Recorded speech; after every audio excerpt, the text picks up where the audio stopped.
అదుపులేని ఆలోచనలు శత్రువు కన్నా ప్రమాదకరం. సున్నితమైన మనసు ఉన్నవారు తమకు తామే శత్రువు. వారికి మోసం చేసే అంత తెలివి లేదు, మర్చిపోయే అంత బలమూ లేదు. అన్నిటినీ మౌనంగా భరిస్తూ బాధపడటం మాత్రమే తెలుసు. కోపంలో సమాధానం చెప్పకు, సంతోషంలో వాగ్దానం చేయకు, ఒత్తిడిలో నిర్ణయం తీసుకోకు, అవసరం లేని చోట అబద్ధం చెప్పకు, ఓడిపోయాను అని బాధపడకు.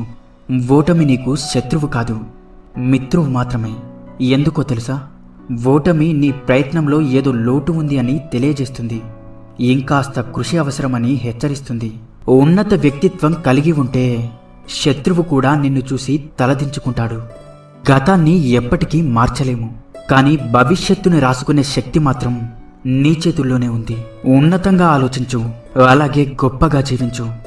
ఏ బంధమైనా మన అని మనమనుకుంటే సరిపోదు, ఎదుటి వాళ్ళు కూడా అనుకో.